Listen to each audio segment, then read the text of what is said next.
Hello, guys. Brad here again with another fragrance review. Today, I want to look at a sample from the house of Parfums de Nicolai. It is called New York Intense. It's classified as a woody aromatic fragrance. In the notes, according to Lucky Scent website, bergamot, Sicilian lemon, cloves, thyme, cinnamon, black pepper, pimento, oak moss, vetiver, and amber. And if you go to other websites like Fragrantica, there are other notes mentioned as well, like I think petitgrain and lavender. But if you go on YouTube, base notes Fragrantica, you'll see all kinds of love for this fragrance. Luca Turin, which, is one of the most well regarded and loved fragrance reviewers in the world, really loved this one as well. Said it was perhaps the best fragrance on the market. I believe it may have even been his signature scent for a while. Really loved it. Unfortunately, I don't see the love for this one. I just don't really care for it that much. Now, it does have the bergamot, lemon, citrus, which is nice, right? And some herbal accords, cloves, and pepper, which is fine.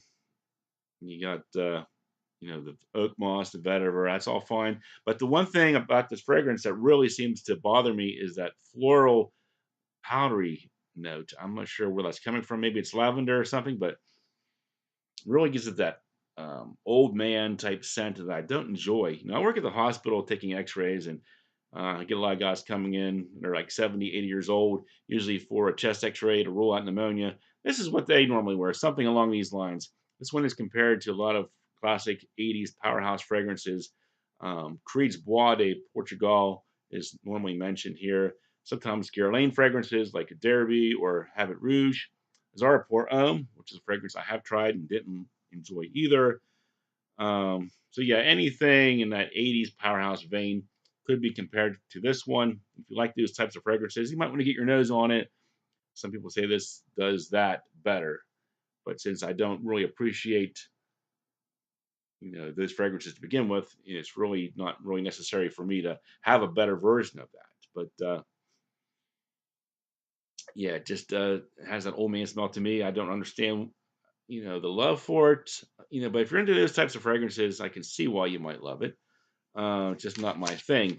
So let's get to some final scores. The smell, I'm going to say 2.5 out of 10. The reason I said 2.5, it starts off kind of harsh and bothersome, and it gets a little better, maybe from a 2 to a 3 as it dries down. Maybe more so because it just softens down and settles in a little bit, but never gets really too enjoyable to my nose. Projection longevity, this one does quite well in that regard. Um, Even though I'm about two-thirds down here, I've worn this one quite a bit. It doesn't take much to leave a scent trail here. Versatility, I'm going to say 2 out of 10 for me because don't really feel comfortable wearing it and don't really need to be wearing it. But if you like these types of fragrances, this could easily be a signature scent, something you could wear almost every day of the year. Maybe just get a little bit heavier in the cooler weather, softer in the hot weather. Uniqueness, I'm going to say 4 out of 10 because it does harken so many of those old school fragrances.